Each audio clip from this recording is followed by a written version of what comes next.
Assalamualaikum warahmatullahi wabarakatuh. Welcome back to my YouTube channel.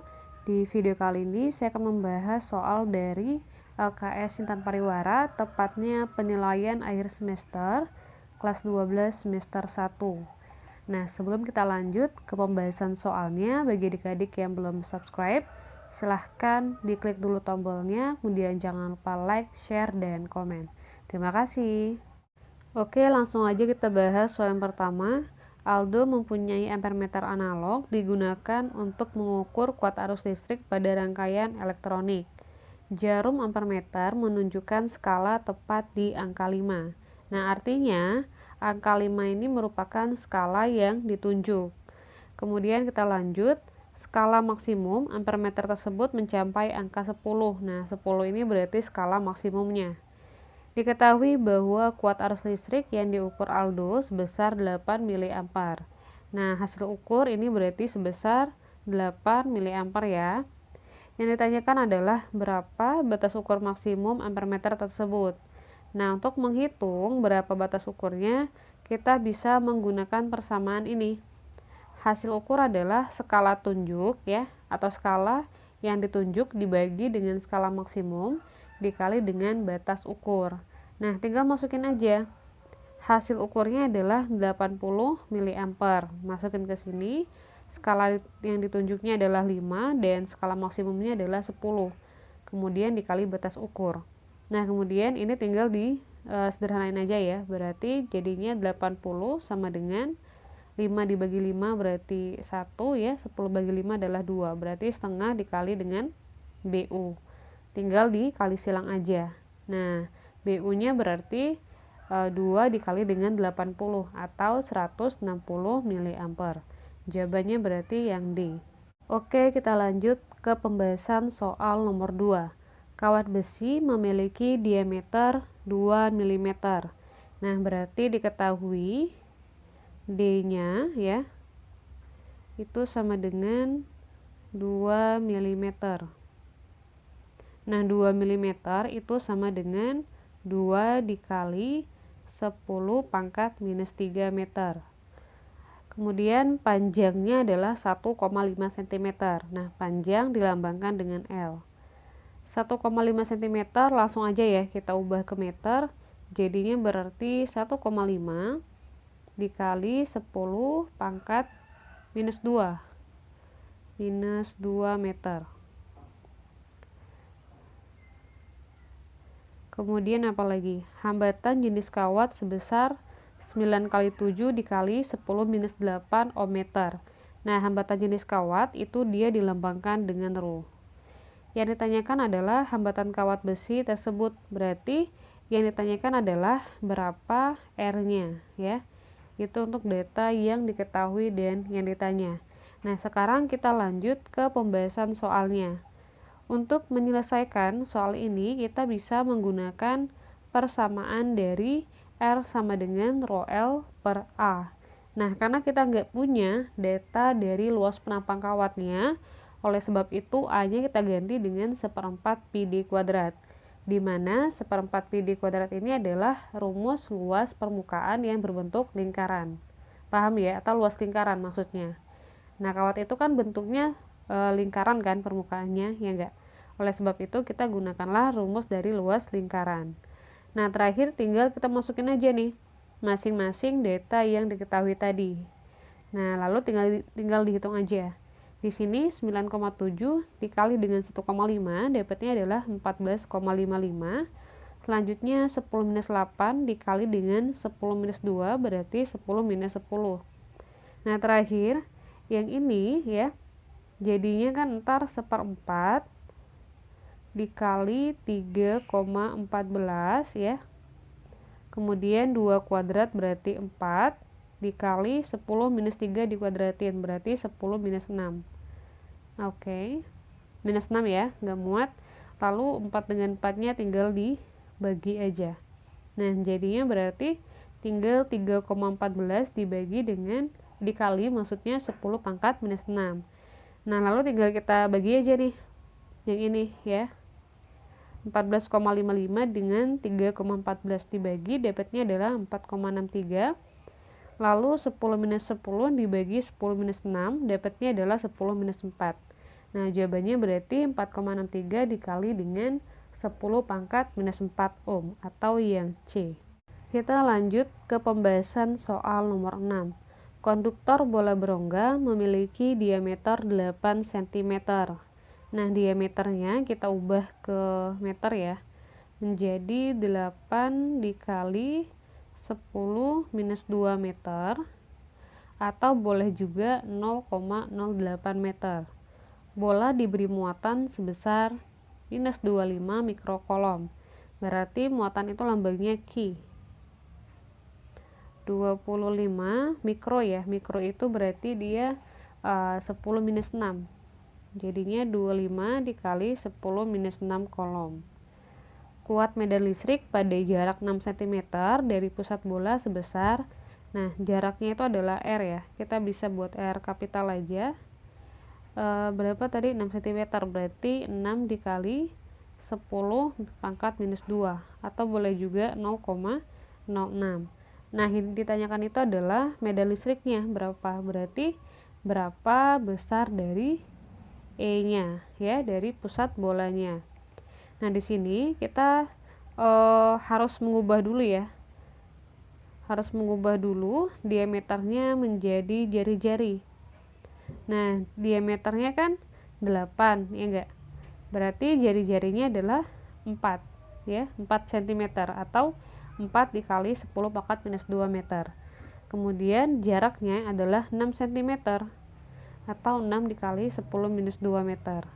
Artinya ya, jaraknya itu lebih besar daripada jari-jarinya, sehingga nanti medan listriknya itu terjadi di luar bolanya. Nah, sehingga untuk menghitung berapa medan listriknya, kita bisa menggunakan persamaan E sama dengan kaki per R kuadrat.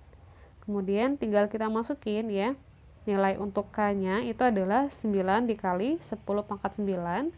Kemudian masukin Q dan R nya jangan lupa dikuadratin. Nah, setelah dihitung ya, dapatnya adalah 6,25 dikali 10 pangkat 7 Newton per kolom. Kita lanjut ke pembahasan soal nomor 7. Perhatikan gambar di samping.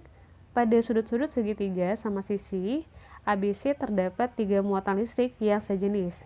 Gaya antara dua muatan sebesar 2F ya. Gaya kolom pada titik C sebesar. Nah, untuk menghitung berapa FC-nya, kita bisa menggunakan persamaan dari akar FAC kuadrat ditambah FBC kuadrat ditambah 2 FAC FBC cos theta. Nah, di sini tetanya kita gunakan 60. Nah, kenapa 60?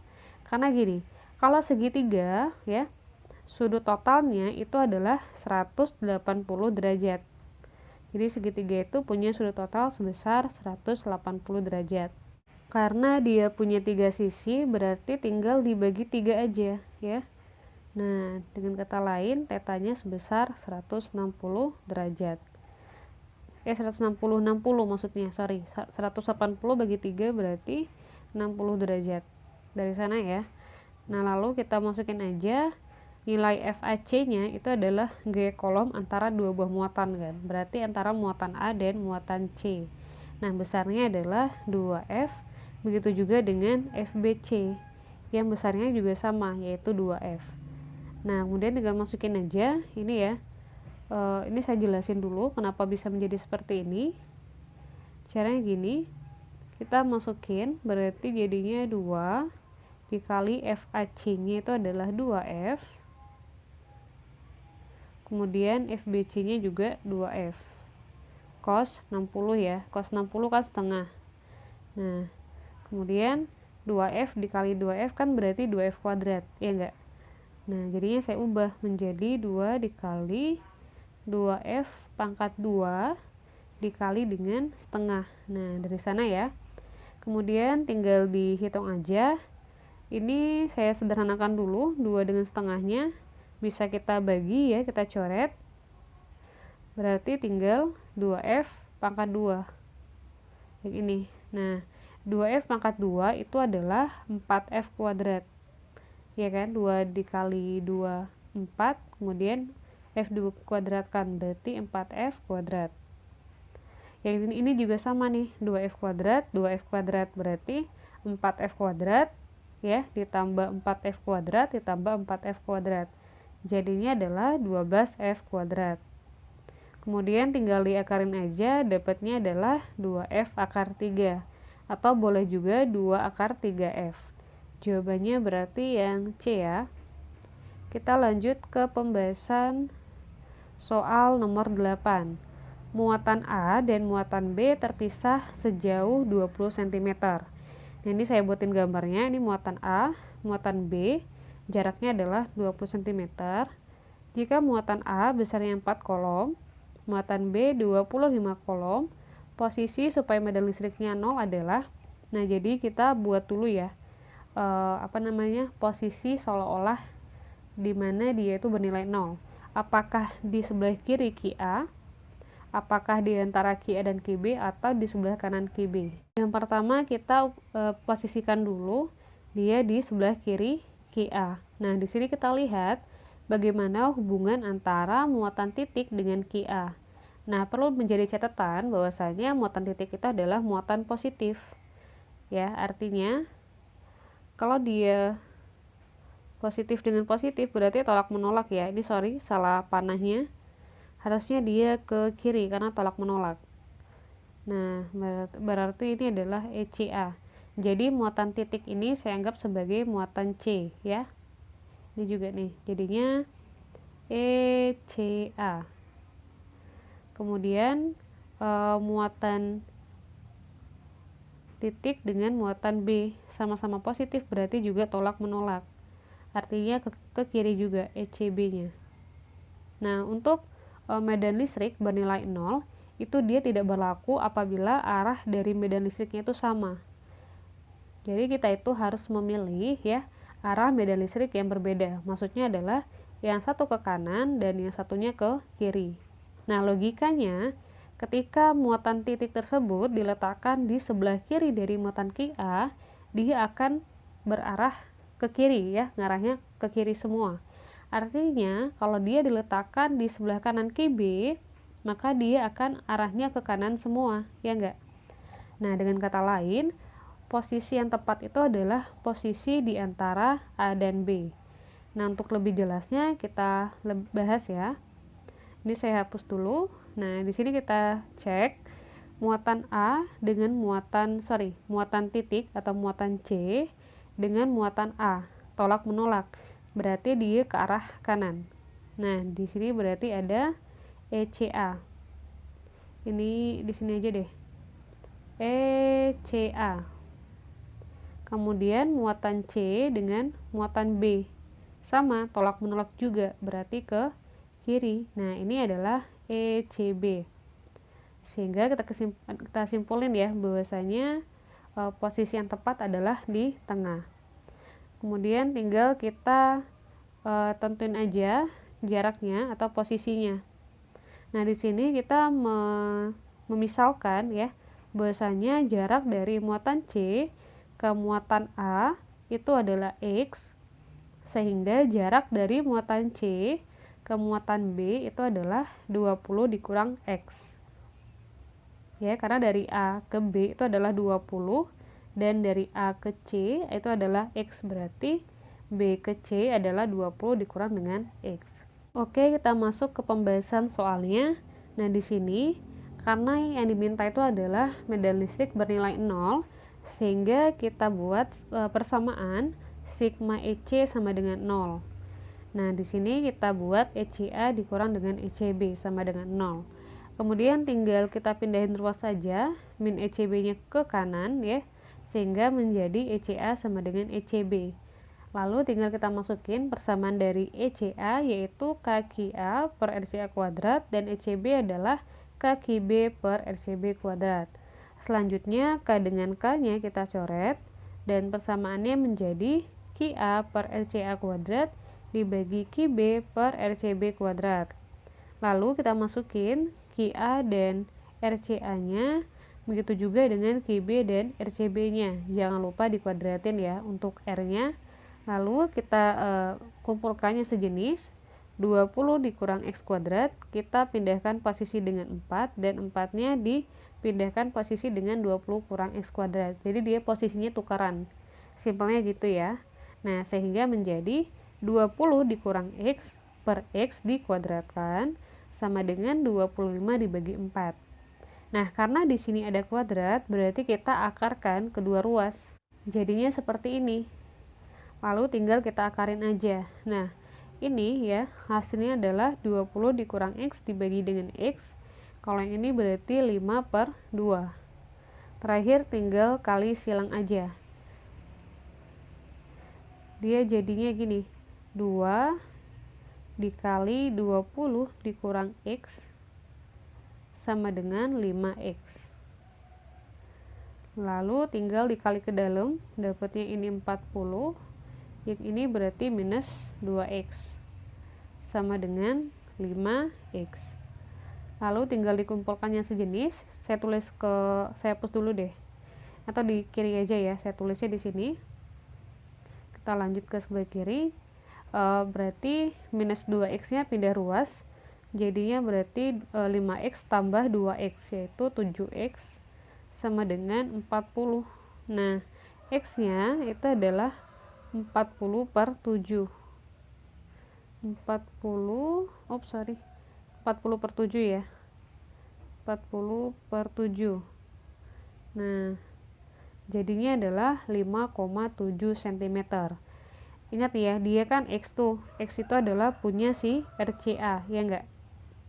Di sini. Mana tadi? Nah, ini. Artinya 5,7 cm itu dia posisinya ya di sebelah kanan dari QA. Oke. Paham ya? Karena udah 5 soal ya pembahasan soalnya, berarti untuk part 1 cukup sampai di sini. Untuk pembahasan soal yang berikutnya akan saya bahas di part 2. Untuk linknya silakan lihat aja di kolom deskripsi atau kolom komentar. Terima kasih. Assalamualaikum warahmatullahi wabarakatuh.